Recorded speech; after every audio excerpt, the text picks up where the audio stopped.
વચનામૃત ગઢડા પ્રથમ પ્રકરણનું 29મું. પ્રારબ્ધ, કૃપા અને પુરુષ પ્રયત્નનું. તારીખ 31/12/1819 શુક્રવાર.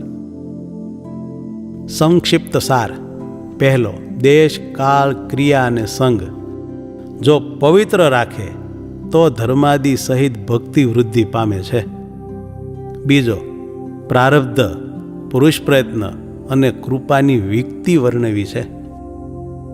સ્વામિનારાયણ હરે, સ્વામિનારાયણ હરે.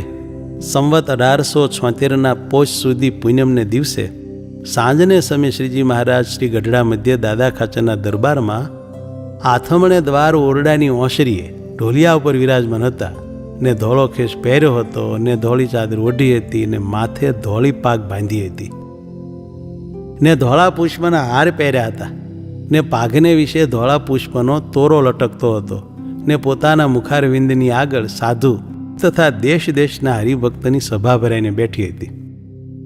પછી શ્રીજી મહારાજ બોલ્યા છે, પ્રશ્ન પૂછો. ત્યારે ગોપાળાનંદ સ્વામીએ પૂછ્યું છે, ધર્મ, જ્ઞાન, વૈરાગ્ય સહિત જે ભક્તિ તેનું બળ વૃદ્ધિને કેમ પામે? ત્યારે શ્રીજી મહારાજ બોલ્યા છે, એના ઉપાય 4 છે. એક તો પવિત્ર દેશ, બીજો રૂડો કાળ, ત્રીજી શુભ ક્રિયા અને ચોથો સત્પુરુષનો સંગ. તેમાં ક્રિયાનું સમર્થપણું તો થોડું છે ને દેશ, કાળ ને સંગનું કારણ વિશેષ છે. કેમ જે જો પવિત્ર દેશ હોય, પવિત્ર કાળ હોય અને તમ જેવા સંતનો સંગ હોય તો ત્યાં ક્રિયા રૂઢી જ થાય.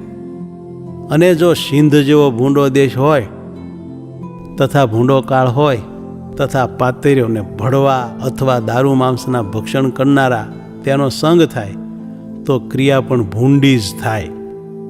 માટે પવિત્ર દેશમાં રહેવું અને ભૂંડો કાળ વર્તતો હોય ત્યાંથી આઘું પાછું ખસી નીસરવું અને સંગ પણ પ્રભુના ભક્ત અને પંચવર્તમાને યુક્ત એવા જે બ્રહ્મવેતા સાધુ તેનો કરવો તો હરિભક્તને પરમેશ્વરની જે ભક્તિ તેનું બળ અતિશય વૃદ્ધિ પામે.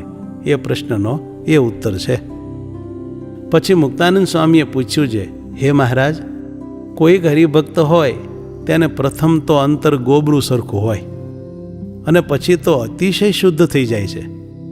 તે એને પૂર્વનો સંસ્કાર છે તેણે કરીને એમ થયું કે ભગવાનની કૃપાએ કરીને એમ થયું કે એ હરિભક્તને પુરુષ પ્રયત્ન કરીને થયું? પછી શ્રીજી મહારાજ બોલ્યા છે, પૂર્વને સંસ્કારે કરીને જે સારું અથવા નરસું થાય તે તો સર્વ જગતના જાણ્યામાં આવે. જેમ ભરતજીને મૃગલામાં આસક્તિ થઈ એવે ઠેકાણે પ્રારબ્ધ લેવાય. અથવા કોઈ કંગાલ હોય ને તેને મોટું રાજ મળે એવી રીતે થાય તે તો સર્વ જગતના જાણ્યામાં આવે. ત્યારે તેને તો પ્રારબ્ધ જાણવું. પછી શ્રીજી મહારાજે પોતાની વાત કરી છે, અમે જે સાધન કર્યા હતા તેને વિશે કોઈ રીતે દેહ રહે જ નહીં ને તેમાં પણ દેહ રહ્યો તેને પ્રારબ્ધ કહીએ. તે શું, તો અમે શ્રી પુરુષોત્તમપુરીમાં રહેતા ત્યારે કેટલાક માસ સુધી તો વાયુ ભક્ષણ કરીને રહ્યા તથા 3-4 ગાઉના પોળા પટવાળી એક નદી હતી તેને વિશે એકવાર શરીર તણાતું મેલ્યું તથા શિયાળો, ઉનાળો અને ચોમાસું તેને વિશે છાયા વિના એક કૌપીન ભર રહેતા તથા ઝાડીને વિશે વાઘ, હાથી તથા હરણા પાડા તેની ભેળે ફરતા એવા અનંત વિકટ ઠેકાણા તેને વિશે ફર્યા તોય પણ કોઈ રીતે દેહ પડ્યો નહીં. ત્યારે એવે ઠેકાણે તો પ્રારબ્ધ લેવું.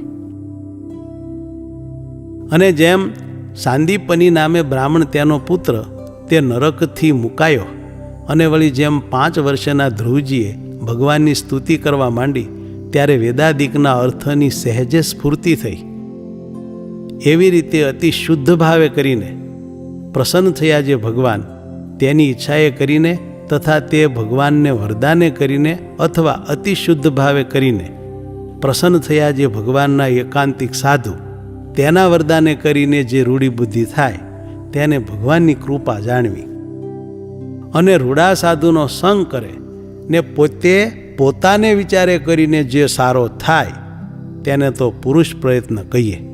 એમ વાત કરીને જય સચ્ચિદાનંદ કહીને શ્રીજી મહારાજ હસતા હસતા પોતાને આસને પધાર્યા. ઇતિ વચનામૃતમ ગઢડા પ્રથમ પ્રકરણનું 29મું થયું.